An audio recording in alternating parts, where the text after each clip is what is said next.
Hey. Hi, guys. How are you? All right. Hey, Natalie. I'm wearing my midnight shirt. It's an awesome shirt. It's my favorite shirt. Hi, Beth. How are Hi, you? Natalie. Hi, Beth. Hey, Calvin. Hey, Stephen P. Kitty.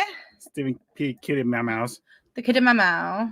Okay. Alrighty. So, and we got a bunch of people over on Psycho Bunny Death Cult, as well as some over on Roots Bleed Red. So, welcome, guys. Hey, Shelby. Hey, Shelby. How are you?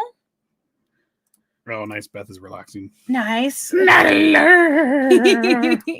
try to get that one. There we go. Nice. Always relaxing is always good. Hey, Ben. How are you? Hey, Ben. All right. So let's jump into this. I am going to do a few warnings because one of these guys, well, they're both pretty brutal, but one in particular is really bad. So definitely trigger warnings for explicit content. Also, because we are looking at a few other websites and stuff like that, I will also say that under the fair use, another author may make limited use of the original author's work without asking permission.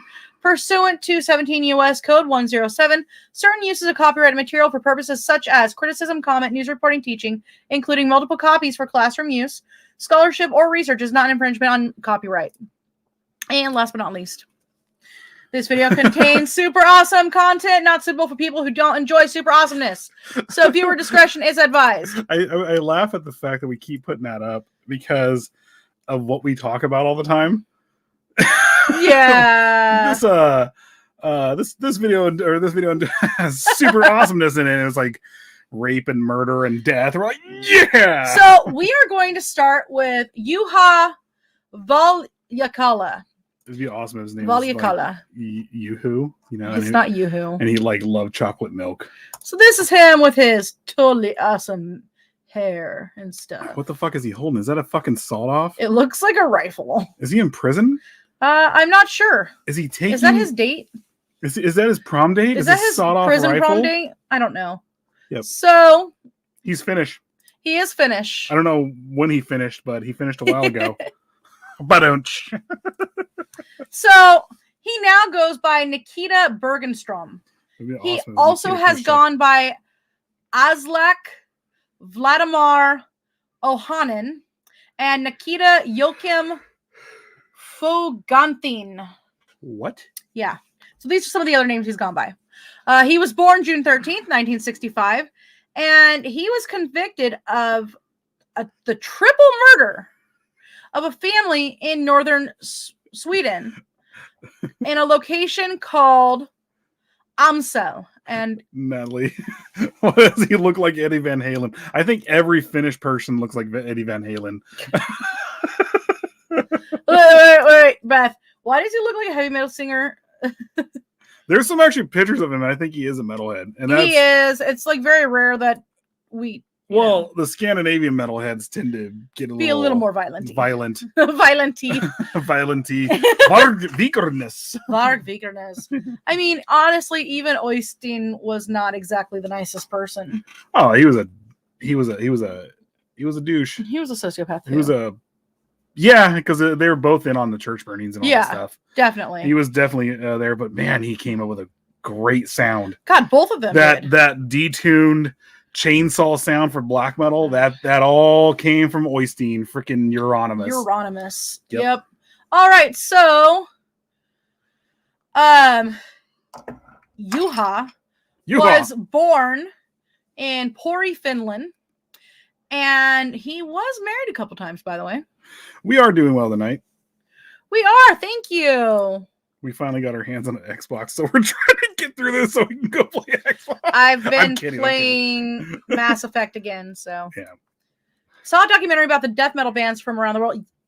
Dude, there's some pretty damn good bands. There are a lot of good death metal bands around the world. The black metal bands, when you get into those documentaries, that's when you get some. That's when they get some brutal awesomeness, and some. Speaking of, where are they now? Faust, who was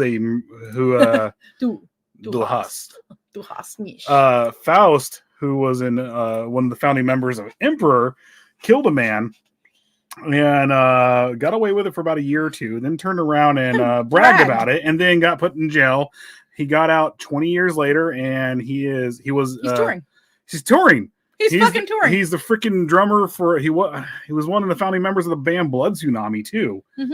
And he just does stuff like that. Yeah. So okay, let's get into this. We're actually going to talk about multiple things tonight because as vicious as these people were, they're really hard to find information on. So we kind of just clumped it all together. The thing is, they killed a man with a gun just to watch him die. He did. I think he stabbed him. Faust. No, but Natalie's referencing. No, I know, but I'm Johnny saying, Cash. I'm. Yeah, he stabbed him. What he did was he pulled him out into. He was at it. He went specifically to a gay bar in. Where was Bergen? Bergen? No, somewhere around. It was in. I thought it was near Bergen. It was yeah. It was well. You either have Bergen or Oslo for like the metal scene in Norway. Well, actually everywhere, but Bergen and Oslo at the time were the metal scenes in Norway, and he basically pulled him out. Not pulled him out. Basically, kind of like.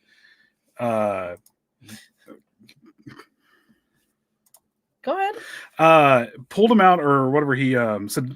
He lured him. He lured him. There you go. And then he got him out in the woods near a park and stabbed him to death. Well, and the thing is, like you said, he would have got away with it because he was gay. He wanted to murder somebody. And then part of that was that. But he didn't like gay people. Yeah. He also turned around and basically like for about a year or two, he was fine. Wasn't bragging about it, got away with it, and then he started bragging about it like all sociopath narcissists do, and then went to jail. Pretty sure he's a psychopath. I don't know. But anyway, Shelby has some great news, by the way. Uh-huh. This June will be 5 years since my kidney transplant. Nice. Awesome. Congratulations. Yeah. Oh my goodness. Wow. And then Natalie says, I'll be here all night. That's what I pulled up when you were like. No, because I was trying to tell that. You're like. Just pulled that up. I literally see that come up. Okay. I start reading it and it throws me off. So we're going to get into the Amsel murders or Amsel. I don't know how to pronounce the A with a little circle on top. Amsel. Yeah, Amsel. Amsel. Okay. See, you did not help. Amadeus. This did not help. Carl, where the hell are you? I need some Swedish translation here. I don't think he's not good enough to translate Norwegian. Or is it Sweden? It's Swedish. Oh, you're right. In fact, watch this. Okay. Carl, I am tagging you. We are really dark right now. Look at this. That's fine. There you go. We're back. All right. I tagged Carl. Sorry, guys. I'm so glad. That is awesome. Honestly. I love that everyone's saying yay and congratulations. Natalie tagged him too. I need Swedish help. Okay. So Juha was born in Pori. The series of events that led to the murders began when the 22-year-old was released from prison in Turku on May 1st, 1988, after which he started wandering through Sweden and Finland with his 21-year-old girlfriend, Marita Rautalami. You know, the crazy thing is, in my head, I always see Sweden to the west, Norway in the center, and Finland to the right. But it's your hair is like getting staticky from this. So is mine. But in reality, what is it? It's Norway, then Sweden, then Finland, right? Something like that, yeah. So, on July 3rd, they arrived in Amsel. After nightfall, Juha stole a bike. He was then pursued by the owners, Sten Nilsson, and his 15-year-old son, Frederick. Then the chase ended at a cemetery where Sten and Frederick were both shot by Juha with a shotgun. Later, Sten's wife, Ewa, went looking for the two and was chased into the woods and had her throat slit by Juha outside the cemetery. So then Juha and his girlfriend Marita were caught in Odense, Denmark, just over the weekend, like a week later. Like it wasn't even that long. I don't think there's much space between the sea right there, between Denmark and Finland and stuff like that, and Sweden. What are these crazy long? They have like a ferry or something that takes them across a couple times a day. Hey, these are not that long. They're Juha, Ewa, Marita, Fredriksten. I mean, their last names are a little long. They're different names. Valjakkala. Yeah. And then Ruutalami. Those are the main person, Juha, and his girlfriend. And then the last names of the other people were just Nilsson. So did his girlfriend get involved too? Yes. So she was actually part of the... But she was talking about how he was psychopathic and how he was controlling and abusive and all this stuff. So at trial, the two defendants blamed each other, basically, for the murders. But the court believed Marita. And so a psychiatric evaluation actually found both to be completely mentally competent to stand trial. Yeah. Well, however, a statement by a forensic psychiatrist found that Juha suffered from psychopathy and was very aggressive.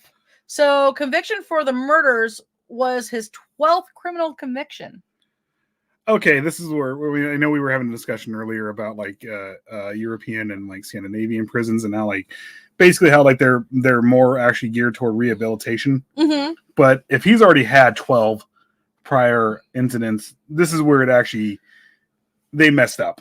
He needs to be put away forever. Juha was given a life sentence on 3 counts of murder, while Marita only received 2 years for being complacent in the assault and battery. So Marita was released after serving half of her time, so a year, and Juha was transferred to Finland to serve out the rest of his sentence. Well, he tried to escape in 1991.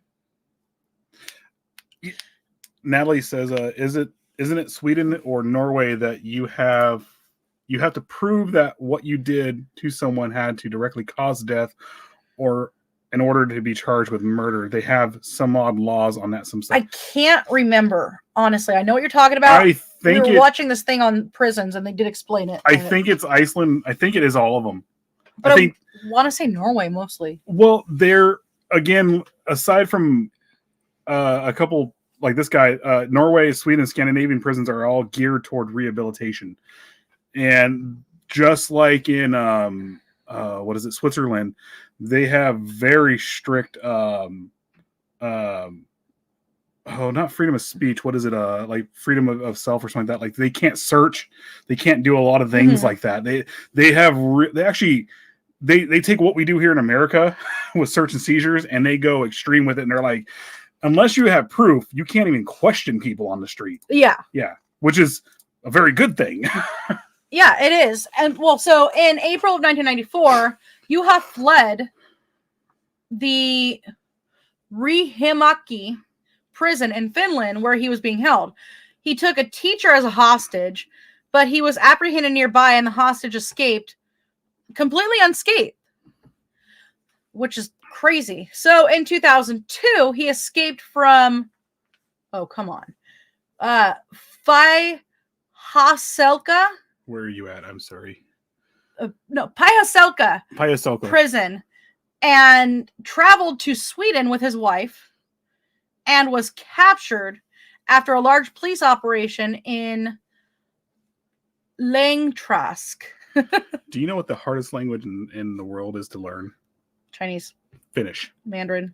Nope, Finnish. It is actually Finnish because it's so close to Russia and Asia, and they take from, I think, all 3 of them, and it all comes together, and it's like incredibly hard to learn. So I need to confirm something. Oh, and also like it takes from like Old English, like where Norwegian and Sweden takes it. So his wife, I believe at the time. You can ask one of the Russian bots right here to ask. I know. We have a Russian bot. Another Russian bot. Hey, can you help me translate this? Norris, can you actually use your Russian language to help us translate this? I know you're a bot. It's not Russian, but or whatever this isn't Russian. No, this. Oh, I mean Finnish. Carl, help us! Carl! There he is! Finnish has 15 verb conjugation. I can't even pronounce Conjugations. That. Conjugations. Conjugation. Carl, I'm right on that, right? Finnish is the hardest language in the world to learn. At the time, he was married to Mina Maria Huttunen, and he and his wife actually fled And here we go. Here we go. And this is at the time too when and traveled to Sweden. I think this is at the time. When did the European Union? When was it made? This like is 2002. Oh, never mind. Yeah. I was thinking like 80s. Like I was No. like, this is at a time where extradition is actually kind of hard. It's essentially an Asian language, and it's insane. Yeah, is what he says. It's Old English, it's Russian, it's Asian, all of it just put together. So in 2002, he escaped from Pyhäskala prison and traveled to Sweden with his wife. What? No, I'm just laughing that we're both like going, how do you I can it's not that. It's the squigglies that bother me. Oh, I was like, I can read it. I was like, I'm with you. I can't pronounce the shit. Okay, so in 2002, he escaped from Pyhäskala and traveled to Sweden with his wife and was captured because of a large police operation in Lingtrask. Upon returning to prison after the 2002 escape, he tried to commit suicide by hanging himself in the cell, but it didn't work. They caught him. They cut him down. So his next escape was in 2004 from Sukeva prison, and it lasted 19 minutes. Wait, his escape? Yes. Lasted 19 minutes. So 19 minutes. Is he a premature escaper? Well, he made it only 1 kilometer away from the prison walls before he was caught. This is Natalie. This is why I could never get past chapter 2 of Saga of the Icelanders. Longtresk. Thank you. Longtresk. No. Longtresk. No, I'm gonna. Why are you butchering it with? I'm gonna butcher it so I could get Carl's OCD going. Getting mine going. Hey Zool. Hey Zool. How are you? All right. So this one lasted only 19 minutes, and he only got 1 kilometer away from the wall. So just after midnight on November 28th, 2006. Just after midnight, the band was playing. Juha escaped for the 4th time, and this time from a labor prison in Hamina. Can I bring this up real fast? Is Carl speaking Swedish chef? Is he speaking? That's Swedish chef. What is? I don't know what that means. Ferk your burden. We're all with you. I think he's talking about something else I mentioned. Something else. What's going on here? Yeah, I'm not sure what you're saying. Yeah. It's still up there. Oh. You're not creepy. Thank you so much. I appreciate that. We like the creepy people around here. That's why we do this. He's gonna let it all hang out. So let's try this again. So just after midnight on November 28th, 2006, Juha escaped for the 4th time, and this time from a labor prison in Hamina. He was captured on the evening of November 30th, 2006 by a police readiness unit in Karhurihama. Yeah, no, this is not working. Did Carl get into Carl? Did you get into some Mary Jane? What is pot us? What is that? POTUS. What pot us? POTUS. I'm kidding, Carl. I'm kidding. Carl, I'm sending this. What the hell does this say? Can you write it slowly enough for us to pronounce it? So this is the location. We can't pronounce it. In Malnula, Helsinki. Let's just say, a prison in Helsinki. We can say Helsinki. That's a cool word. That's a cool name. So police assaulted the apartment in which he was suspected to be hiding out. And Juha was captured without resistance. So after the incident, Juha went back to closed prison. What? Back to closed prison? What? Well, Oh! He was not allowed to have any time away. Whereas he wasn't allowed to go on work details or anything like that. Yeah. Like Varg Vikernes did. Why do you always say that? It's stuck in my head. His name is Varg. I know it's Varg, and I know it's a Varg. Actually, his name is Christian in real life, but Christian. He changed it to Varg Vikernes. Yeah, Christian. What was something I can't remember. But no. Squirreling.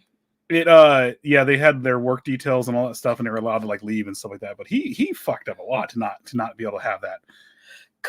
Okay, come on. Karharume. Okay. Karharume. Okay. What are we doing? Why are we here? Yeah, I don't know now. Natalie, it sounds perfectly fine with my free crack pipe.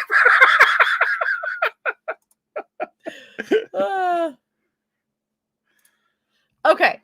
Anyway, so you squirreled me here. Wait, hold on. No. Okay. So again, he escaped from Karharume in Helsinki. He was captured in an apartment without any resistance, and he went back to the prison, and they didn't let him do any more work detail. So after this, Juha Valjakkala changed his name to Nikita Joachim Faugantin in 2008, and later to Nikita Bergenstrom in 2013. But he got out in 2000. Well, we're going to get to that right now. Sorry. Having served 19 years in prison, then known as Faugantin, he was due to be released on parole on July 1st, 2008. He was then released on February 25th, 2008 instead. He was arrested again April 12th, 2008 for breaking his release terms. Among other things, he was endangering the traffic, stealing a vehicle, driving a vehicle without a license, driving an unlicensed taxi, and he actually admitted to all these offenses. So then he married his wife in May of 2008. Her name is Alexandra. And at this time, he was going by the last name of Faugantin. Natalie, what are we doing and why are we here? I already pulled that up. I had a moment. You keep squirreling. Okay, so yeah, he married his wife Alexandra, and in December 2008, the Supreme Court of Finland decided that he would be released with a suspended sentence on February of 2009. So then he was paroled again on February 2nd, and he said he was writing an autobiography. So on November 23rd, 2011, he escaped from his parole prison. I'm so confused. They have Kerava. They have prisons that you go to for parole? I guess it's more of like a halfway house, I think. It's kind of like a halfway house. So basically they leave, and instead, like, where our halfway houses are like 6 months to adjust people back into society, which actually there's probably like a year or there's so. like a year or two. Yeah. Well, so on December 1st, he was found in Valila in Helsinki. It's not believed that he committed any crimes during his escape this time. Well, he hasn't done he? Yeah, he's still out right now. So I remember, Carl says, I remember this guy. He was infamous. The world's worst criminal. What's worse than being a petty crook? Sucking at it. Actually, he's not a petty crook. He is a murderer. Is it that he sucks at it, or is it that the system, even though we were saying earlier, or I said earlier, like I was like, I do kind of like the actual rehabilitation aspect of like Scandinavian prisons and like European prisons. Norway was pretty interesting. Yeah, Norway. Norway. Sorry, Carl. But is this one of those guys that actually, like, the system, by releasing them so much and giving him so much freedom, it's like, no, he actually should either care. He should actually, because he doesn't care. He should either been put to death or just stuck in a mental ward somewhere. But they don't really. He should have been in a mental ward. They don't have it. I don't think they have the death penalty in Sweden or Norway. They don't. But I was saying the mental ward. Yeah, he should definitely at least been stuck in a mental ward. Yeah, getting out of jail a lot, right? Yeah. So, I lost where I was. All right. So he didn't really commit any crimes during this time. So let's go into the media. In 1991, Swedish director Jan Troell directed a film based on the Amsel murders, and it was called Il Capitano. Oh, it's I-L, Il Capitano. The Sick Captain? Would that be it? Not I-L-L. I-L. Oh. Look, the only Swedish movie I really Maybe he got excited about being apprehended. Well, he actually is showing signs of being an adrenaline junkie and stuff like that, like the Gainesville Ripper, stuff like that, like where the Gainesville Ripper was constantly in berserk mode because he was just there for the thrill of the adrenaline and stuff like that. That might be what's going on with him. Okay, so Nikita Bergenstrom is actually credited as Juha Valjakkala and the girl who played with fire in a comparison between criminals and profiles. Oh. So the 18th episode of the Danish television drama Risa Hold It Risa Hold It is based on the Amsel murders. Can we please watch Danish soap operas? I think so. I think we'd have some fun with that. So that's pretty much it for Juha. He's out. Well, the one He's thing, free. So they do have a real life sentence, but it's reserved for absolutely worst criminals. Which she's asking that. Oh, not stating that he was given life in prison, but he was paroled. I'm guessing that is because he broke out so much that they just commuted his life sentence. Said, please don't do this again, and finally, like he finally isn't doing any more crime. Beth says, "Oh my goodness, he sounds like someone who should have been put in a loony bin and stayed there." Absolutely. And Carl says, "No, in Sweden you get less than 20 or a non-time determined, which can be determined later." I've actually seen that happen before. Oh, so you gotta mess up real bad to get non-time determined. Then. But even then, it's still not life. Yeah, because like Norway is 20+1 years, no matter what. You can't spend any more time in there. No, I did not say girl with the dragon tattoo. But the girl who played with fire is in that series, which I love. I said the girl who played with fire. But yes, it is that series. The Girl with the Dragon Tattoo is one of the Swedish version and the American version. One of my favorite movies ever. What's her face? Who played in the new Prometheus, which is the prequel to Aliens. He committed a triple homicide, and they were brutal. Yeah, and that's why he was given life, but then it was commuted. He came into Sweden from Finland and then just committed the crimes. All right, so we're gonna go to commercial, and then we're gonna talk about this jolly fella right here. Yeah, this guy. It's brutal. This guy is actually out right now, living his life after what he did. He could be here for all we know. No, I don't think he is. But, well, I mean. Well, we'll see. Our borders and stuff. Who knows? So we're going to go to commercial, if I can ever freaking find it. Lower. Right there. I thought I moved it up. I'm moving this up. So, okay. We are going to go to commercial. We'll be right back.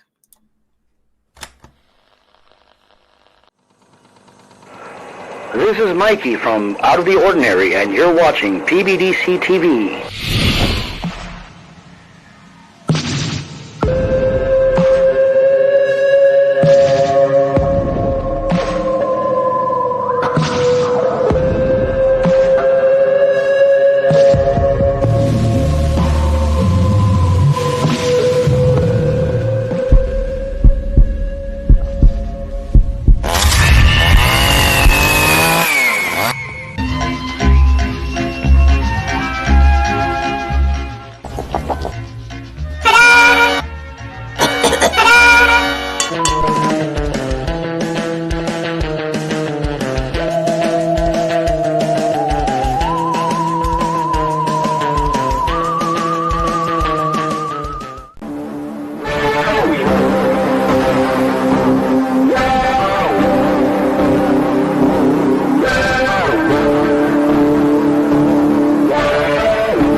Oh, hi. First thing in the morning, when I'm listening to music and getting a little bit of time for some creepy research, I'm always representing with my PBDC merch. What a better way to have a cup of coffee in the morning.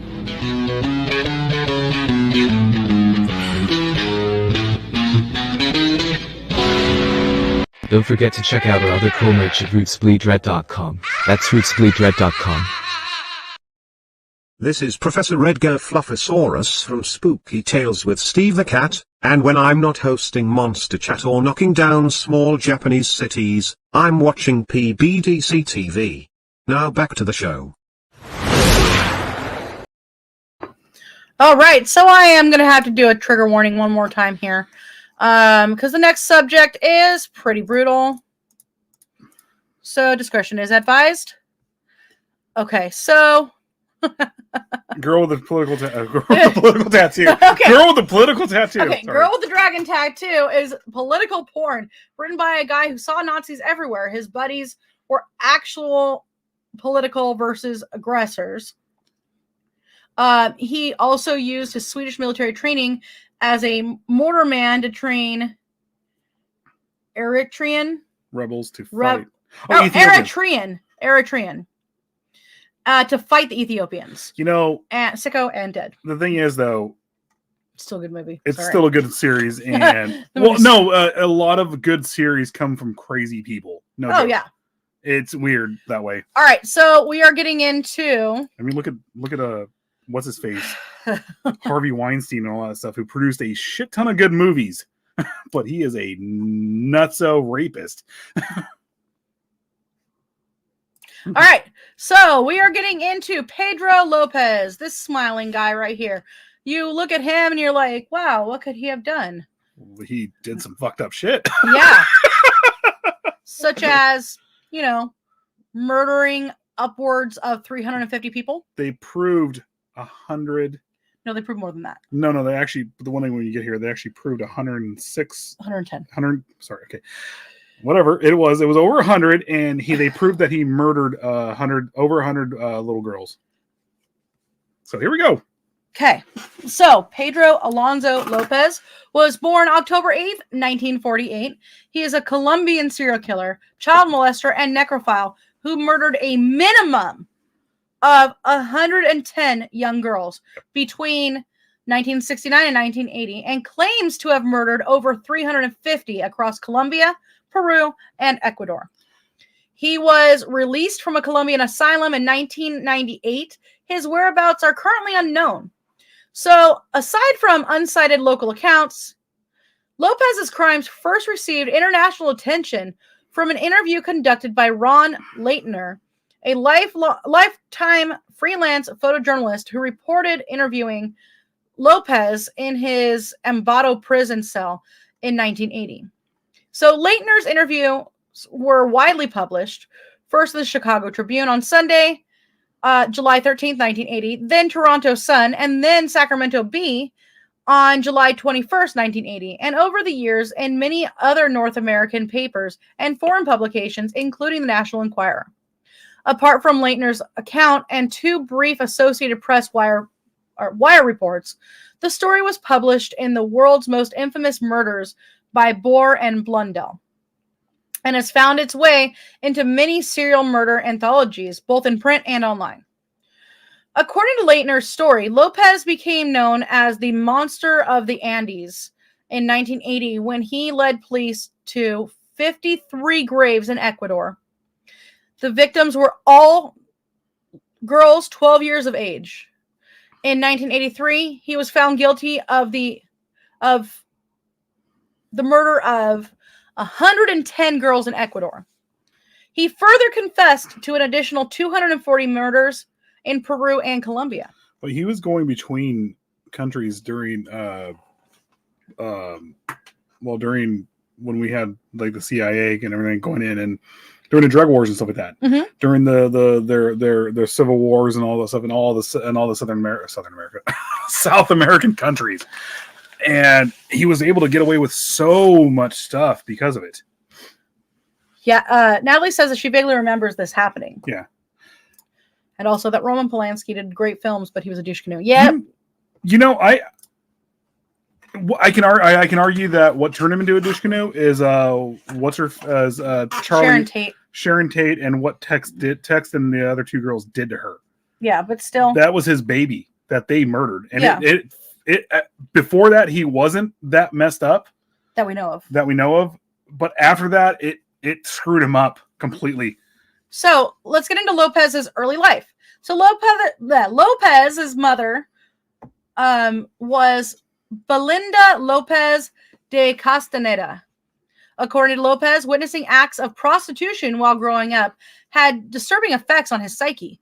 Subsequently, his mother caught him fondling his younger sister in 1957 when he was 8 years old and evicted him from the family home.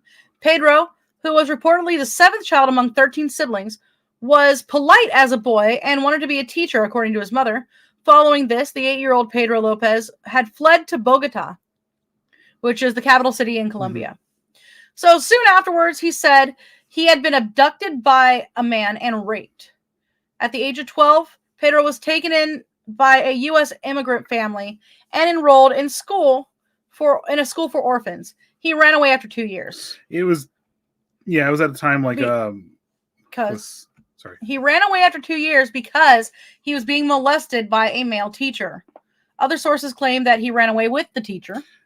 And by the age of 18, Lopez was making a living by stealing cars and selling them to local chop shops. I actually do remember this. So getting back to the mother being a prostitute, mm-hmm. It wasn't like she was taking guys to the next room. They only had a 1-bedroom place. Yeah. It was a studio, not a studio, but that's all it was a shack. Yeah. She was having sex with these men in front of him. Literally in front of him to pay bills and stuff like that. And then the family that took him in, it was during the time when Americans would go down there and live and stuff like that, like especially like in Panama and stuff like that, because of our military bases. They basically took him in, and it was almost like just to show, hey, look, we have money, we're going to help you out. And then they basically put him in an orphanage, and then just left him there. Yeah. So I'm also getting the feeling that he's just trying to claim all these things happened to him to try to give him some kind of sympathy. But I'm sorry. Well, this does not twist into, you should kill little 12-year-old girls. I'm sorry. That is very common among serial killers. It's the reason why I did this is because, when they say stuff like that, well, it's literally the logic of you shouldn't have been dressed that way. That's the reason why I killed you. That's the reason why I raped and killed you. It's like, no, dude, maybe you should have actually sought therapy for what you did. But this person, there really wasn't that there for him. I know. So Lopez claimed that during his incarceration for car theft, he was brutally gang raped, and that subsequently, while he was still in prison, he hunted down the most brutal of his rapists and killed them. He said that after being released from prison, he moved to Peru and started murdering young girls. He claims that by 78, he had killed over 100 girls before being caught and captured by members of the indigenous tribe. These captors were preparing to execute him when a missionary from the U.S. intervened and persuaded them to hand him over to the state police. However, the police released him pretty quickly. They literally drove him out. They went in there, everything was going on. He was practically tied to a stake, and they were getting ready to burn him at the stake. Yeah. The missionary literally came in there, saved him, put him on the back of a motorcycle with them, drove him outside of town, and he got off the motorcycle and just went into the jungle. Lopez said that he subsequently returned to Colombia and later moved to Ecuador. During this period, he claimed that he killed about 3 girls a week. Mm-hmm. And Lopez said, I like the girls in Ecuador. They're more gentle and trusting, more innocent. So Natalie just said, this was a time when psychology was all about blaming parents and completely nullifying personal responsibility. Yeah.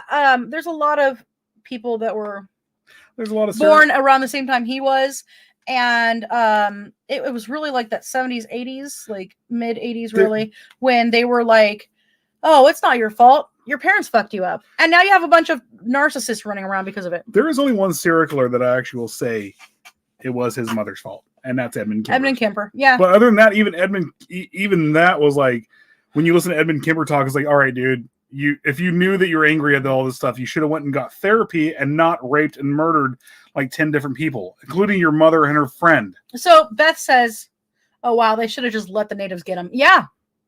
It would have saved a lot of lives, actually. Oh, yeah. So Lopez was arrested when an attempted abduction failed and he was trapped by market traders. The Associated Press reported that he was arrested in March of 1980 and that he confessed to killing 103 girls, including 53 whose bodies had been found. So, in January of 1981, he was convicted of 3 murders and had confessed to 300 sexual assaults and stranglings.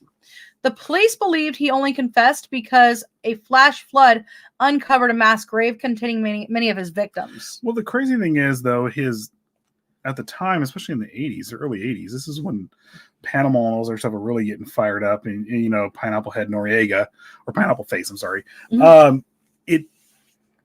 I don't think that really is an excuse, because there's so many bodies everywhere, so many mass graves and stuff like that. I don't think it really mattered to him. I think he just got caught and told him about it. So, according to CNN, Lopez was arrested in 1980, but was freed by the government in Ecuador at the end of 1998.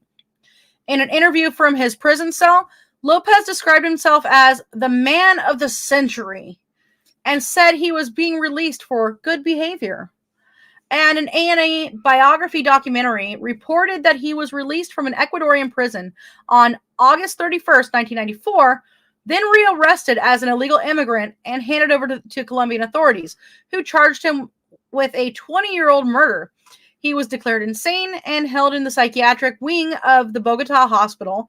In 1998, he was declared sane and released on $50 bail, subject to certain conditions. He later absconded. The same documentary says that Interpol released an advisory for his rearrest by Colombian authorities over a fresh murder in 2002. He is currently wanted by the police, and his whereabouts are unknown as of 2022. They think, so what happened with him, there was a weird, so was it Bogota is in Peru, right? Or Colombia, or Peru and Colombia, all of them changed a lot of their laws with their with death penalty and life imprisonment, and he didn't get grandfathered in because they're like, okay, this is for all prisoners. They saw that it was time to release him, and the detectives and everything like that, all these prosecutors, they knew that if we release him, he's going to murder again. So that's why they got him an illegal immigration. Mm-hmm. They turned around and that happened. And basically what happened was he just went out in the jungle and that's it. Mm-hmm. He's out there. He's either killing. They don't know if he could be dead because he is 78 and it's South America and you're not going to last long in the jungle. Hey, Angie. But he could be alive.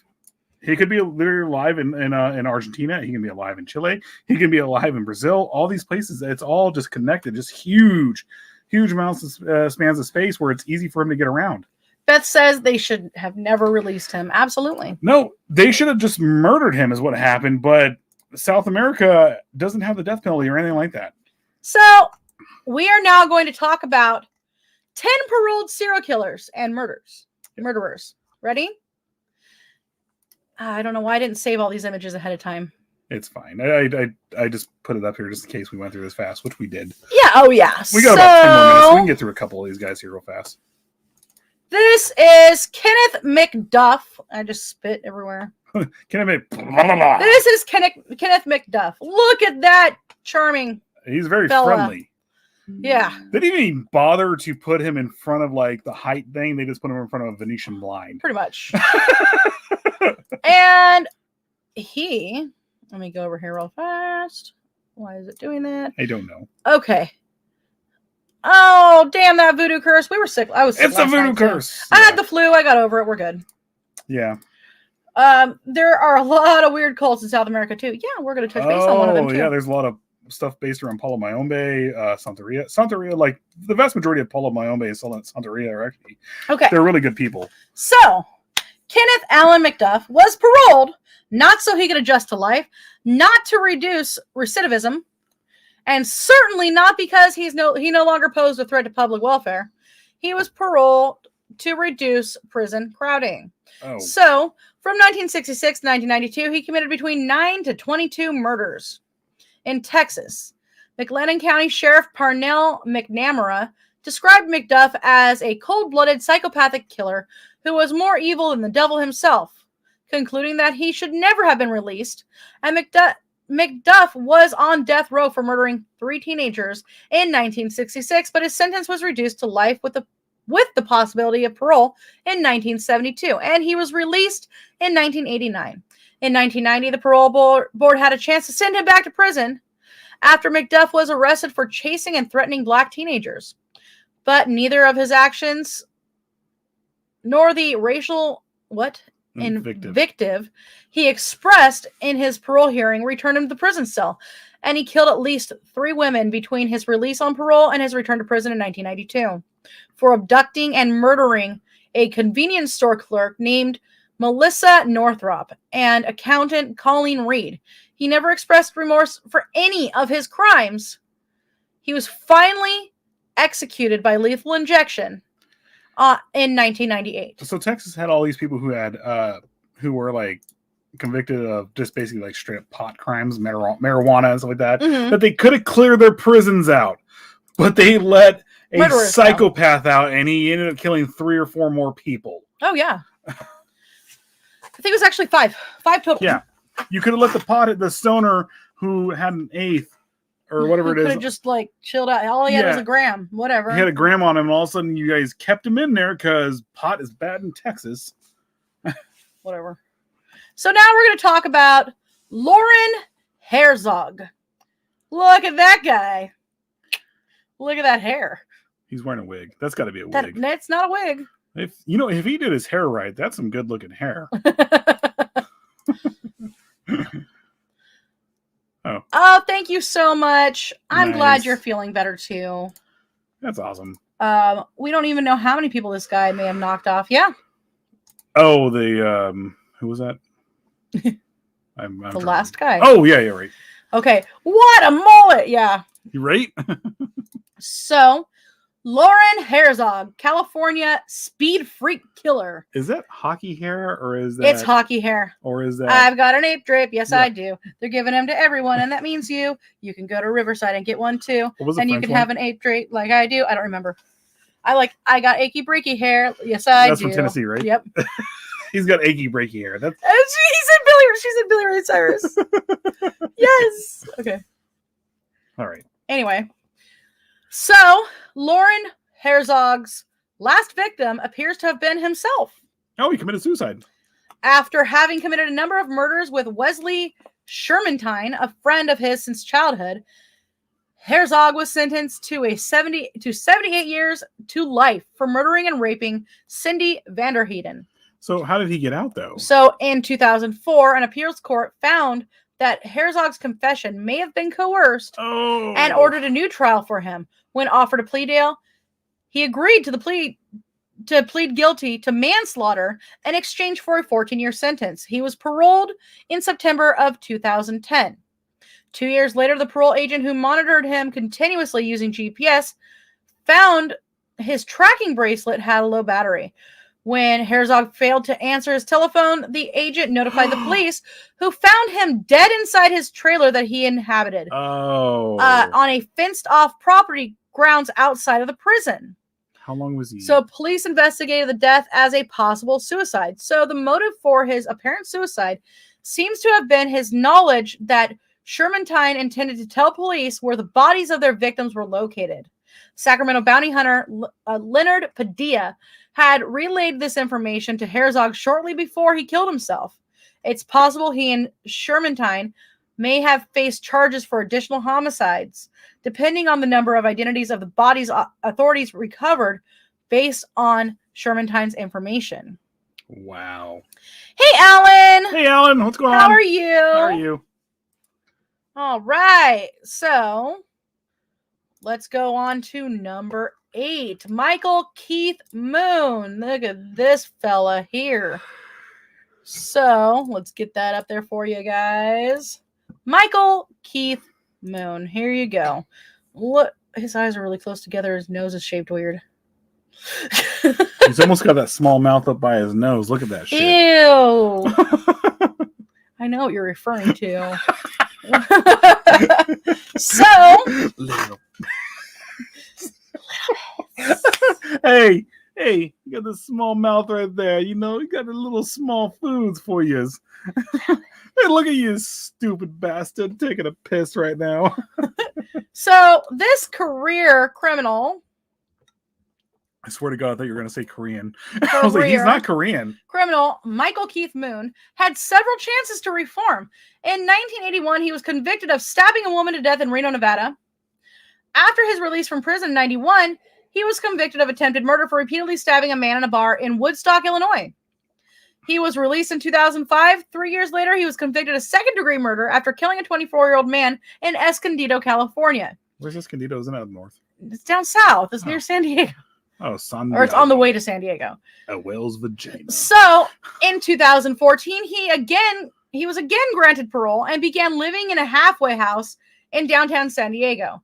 Escondido detective Chuck Gaylor believes that Moon committed other murders between this time in Reno and his latest arrest, and is more likely a serial killer. Well, Hey, Richard! Hey, Richard! Well, yeah, it's a thrill killing for him. It sounded like it was. So Yeah, oh, definitely. So, now we're getting on to Louis Van Schuer. I think this will be our last one. We're almost done here. I could probably get through a couple more. Oh, if you want to. Yeah, let's just try to finish this one. We have people here. Let's do this. So Louis Van Schuer, or Louis Van Schuer, whichever you want to say. Look at this guy. So he is a South African serial killer. He was sentenced to 20 years in prison for committing 7 murders and attempting 2 others. He was later released in 2004 after serving 12 years, walking straight into the arms of his fiancée, lawyer Eunice de Cock of Cape Town. I'm sorry. She's the cock of Cape Town. Eunice. Wait, he's gay? I don't know. Lawyer. Eunice is, I think, a female name. No, his lawyer said that.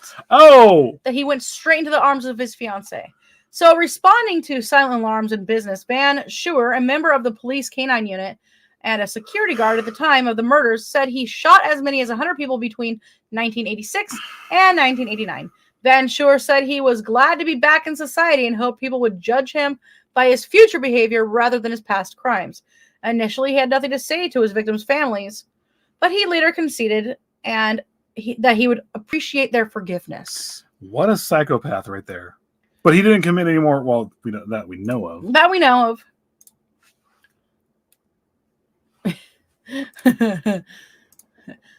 That is what happens when you do crack. Yeah. He looks like somebody's grandfather. Yeah, he does, doesn't he? He kind of looks like super old Sean Connery. I miss Sean Connery. The last thing I ever heard from Sean Connery was something for the Wounded Warrior Project or something like that, or for Fallen Soldiers, something like that. And it was a radio ad, and it was even sad to hear like him being that old and weak or feeble in his voice, because Sean Connery is just such a badass. He was. He absolutely loved was. him. I love the fact that he was Sean Connery in every single film. So Destination. Here we go. William Huff. He looks like he's about and to that's huff. from Eyewitness 5 News, by the way, guys. And William Huff here, calling himself the Phantom. He was a serial killer. He murdered 7-year-old Cindy Cleland, 6-year-old Janelle Haynes, and targeted the 3rd girl before he was arrested. The murders took place in Sierra Vista, Arizona. And on April 30th, 1967, Cindy had been collecting bottles to exchange for her candy in her neighborhood store. Following discovery of Cindy's naked body on May 2nd, the police received a handwritten note. I am the Phantom. You have found my first victim. My next victim lives on Stephen Street, 9 years old. Fools! Yeah. Okay. When police provided the targeted girl with a 24-hour protection, Huff apparently decided to kill Janelle instead. A colonel's daughter. She was playing by a pond near the Lakeside Officers Club on June 22nd when Huff abducted her. Later that day, Janelle's body, like Cindy's, was found naked. Police had already suspected Huff, a neighborhood teenager at the time. Following Janelle's murder, Sierra Vista Police Chief C. Reed Vance saw Huff leaving the Army post at which the Officers Club was located. A handwriting sample obtained from Huff matched the note from the Phantom. Upon conviction for the girl's murder, Huff was sentenced 15 years for one homicide and 40 for another. In 2005, the parole board voted unanimously to grant him parole. And in 2006, he began living under house arrest in a halfway house in Tucson. How? Ellen Kirschbaum, who chaired the parole board, said she couldn't predict whether Huff might murder someone else. Why? I'm sorry. You have... I'll say this again. You have these people who literally got put in jail for pot, for weed, or whatnot, or maybe for like punching someone, or something along those lines. And these guys literally get released, and you have someone on the parole board saying maybe he'll kill again, maybe he won't. I don't know. Unanimous, yeah. I was like, how is this guy even out here? He should have been. It's Arizona. He should have been put on death row and killed. Oh yeah. So Alan said that the image of that dude reminds me of Deliverance. Yeah. Beth says she saw this on the news. That's insane. That's absolutely insane. It's even insane to think about that. Think about this. He's more awake than me.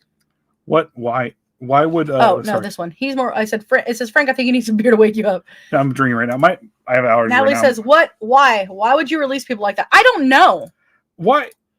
Terrifying." Like I said, you have all these other non-violent crimes that you can parole people on, but you parole this guy. So number 5, Vernon Tatum. They don't actually have a picture. They just have a stock photo. So in 2017, after serving 13 years for raping and murdering several elderly women, serial killer Vernon Thomas was paroled for good behavior while incarcerated. After living in a halfway house downtown, Tatum planned to return to Kansas City, Missouri, the neighborhood in which he actually committed his crimes.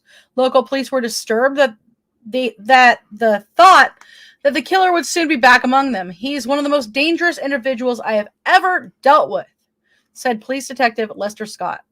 Oh. Nadine, what's going on? We could actually talk about the Shawcross.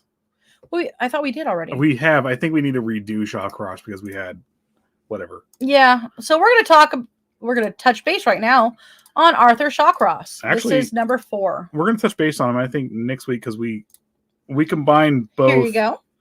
We combined both episodes from next week to this week because they were short. So we just combined them both. And now next week we're going to be back on the serial killer binge. So this is Arthur Shawcross. Like we got off the serial killer binge? We kind of did. I don't know. We have. Not really. Well, Hexus and Akala are doing their own thing. Yeah. So Arthur Shawcross began his career as a serial killer at the age of 27 in 1972. When he killed a 10-year-old boy he lured into the woods on the pretext of going fishing with him. The same year, he sexually assaulted and murdered an 8-year-old girl whom he led to a deserted area as he showed her a new bicycle. Mm-hmm. Arrested after eyewitnesses identified him as the man they had seen with the children, Shawcross confessed to both murders, but in a plea deal, he was charged only with 1 count of manslaughter. Because he was a model prisoner, he was paroled after serving 14 years of his 25-year sentence. And his criminal records were sealed. So, settling in Rochester, New York in 1988, Shawcross resumed murdering victims, asphyxiating, and mutilating prostitutes. Mm-hmm. A helicopter pilot spotted him near a murder scene, and he was arrested. He admitted to 10 murders and was sentenced to 250 years in prison. It's one of the ones where he should have been. It was a technicality that I think got off on, like whatever. And the people where they were trying to release him to actually knew who Shawcross was, and that's why they released him in Rochester. The justice system is dumb. Yeah. Yeah. It's. Hi, Kenneth. Hi, Kenneth. How are you?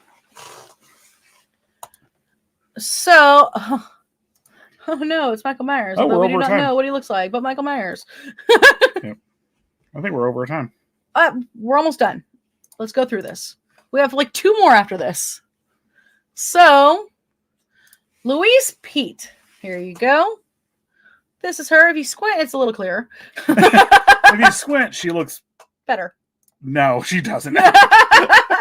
So, after serving 18 years for the murder of Jacob Charles Denton on June 2nd, 1920, Louise Pete was paroled. She was arrested again in 1944 after the decomposing body of Margaret Logan, age 60, was found in a 46 centimeter deep grave, which was an 18-inch deep grave, in her Pacific Palisades, California backyard. Guys, if you're going to dig a grave, 6 feet or more. So she admitted to burying Margaret's body, but she refused to say anything else. In a written statement, Pete later claimed Margaret's husband, Arthur, had shot his wife to death after first attacking Margaret. Pete said she waited for Arthur to retire for the night before burying the dead woman in the Logan's backyard, afraid she'd be convicted of Margaret's murder and returned to prison if the body was discovered. Tried for Margaret's homicide, Pete was found guilty of murder in the first degree and sentenced to death. Prosecutors proved Arthur couldn't have killed his wife. At the time of Margaret's murder, he was already dead, having passed away in the insane asylum prior to the discovery of Margaret's body. Did she fake a letter or something like that? No. Oh. She wrote a letter. This is a statement. She had said that Margaret's husband killed her. So Pete was executed in San Quentin prison in the gas chamber, April 11th, 1947. The motives for her crimes were monetary. By shooting her victims, she hoped to gain their estates. As she was about to be executed, she told the prison's warden, Clinton T. Duffy, "I've been ready for a long time." Was it Bonin that was the first one to be of lethal injection? Yes. In the United States? Or yes. Was it, yeah, that's crazy. I think just in California. Okay. So, this is a killing couple. Let's get to some of the comments real fast.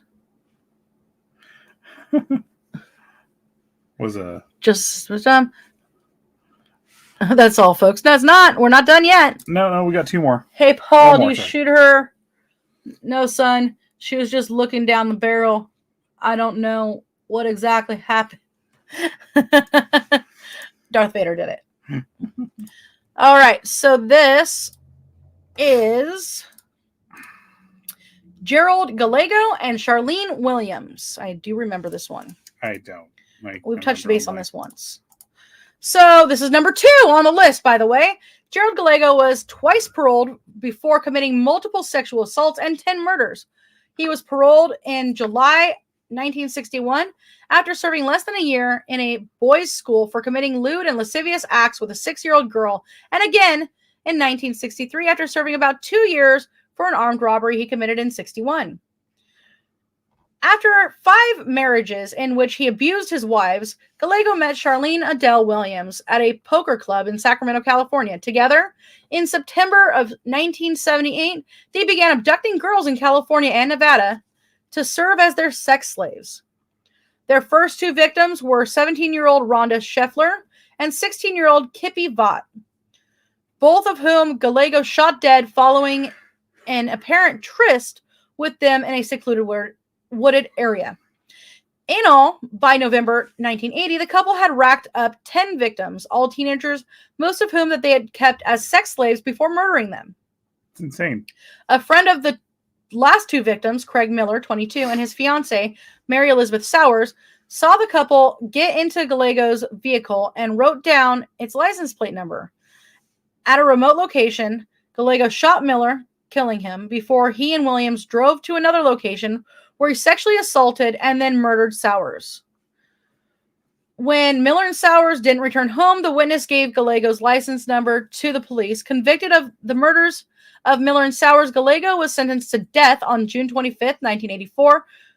For testifying against him, Williams received a 16-year sentence and 8 months and was paroled in 1997 in August. That's crazy. Because some people are so just in tune with narcissists and sociopaths that they will just bow down to him and do whatever they want. Mm-hmm. It's insane. Yeah, that looks like a weird couple. Yeah. Georgia State Mortuary. You stab them, we slab them. Looks like an 80s version of the Moors murders. Yeah. Yeah. Oh yeah, it does. Oh yeah. And even like the Rosemary and Fred West. Oh, I know what you're talking about. I can't think of them right now. Yeah. Rosemary and Fred West. Mm-hmm. We did. Yes, we have. Yeah. We've talked about them. We could touch base on them again. They were Interesting. There's a few we need to read. So this is Richard Marquette. And this is number 1 on our list. Does he have my ears? No, he doesn't. My ears. You do not have ears like that. Wait, no. Hold on. No, my dad has ears like that. There you go. No. Now I do. Now you look like Opie.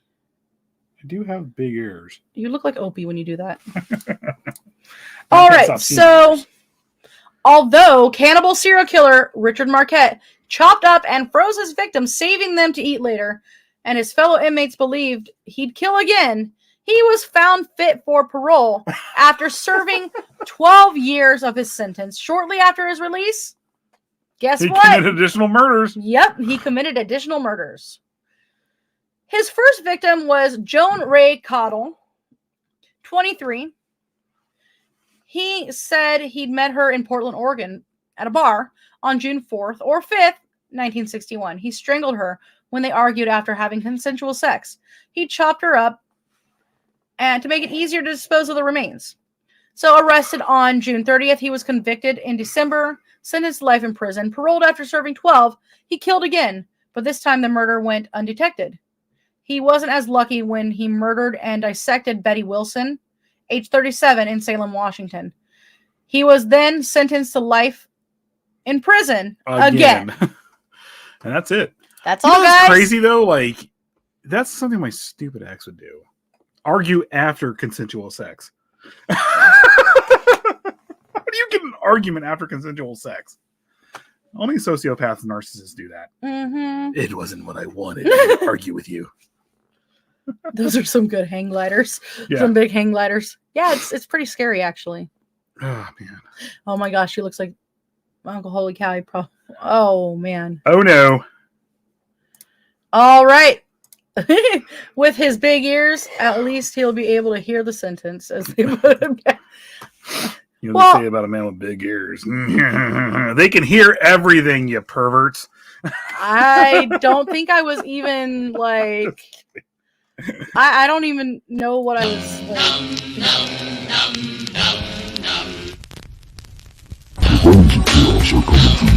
The bunnies of chaos are coming for you. The bunnies of chaos are coming for you. Good morning! Oh, man. They got us. They got us. They got us. All right, guys. Well, thank you for joining us tonight. It's been fun. We really appreciate you guys. And you know what? I'm going to show off the merch before we take off. Where's the merch? Where's the merch? Voodoo ad right there? Do you want to cover Shawcross next week? Because now we're back to... I don't think we should announce what we're going to cover yet. Just... Shawcross is definitely going to be up there. I do it's gonna be on there. I do want to revisit Shawcross because it wasn't that good of an episode, especially with the person we had on there. Thank you. Dumbo had big ears. Yeah, Dumbo did. Yes. All right. So we're going to play the ad and then we're going to go. Later, guys. Bye. Who's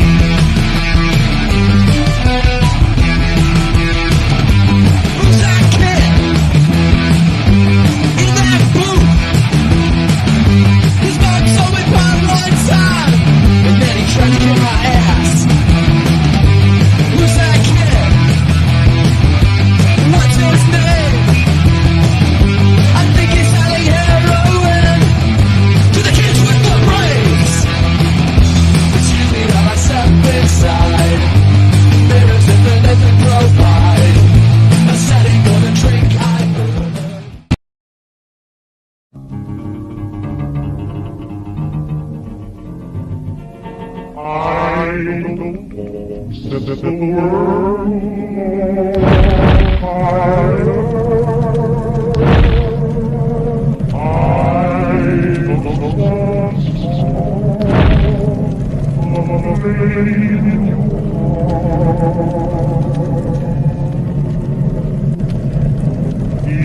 I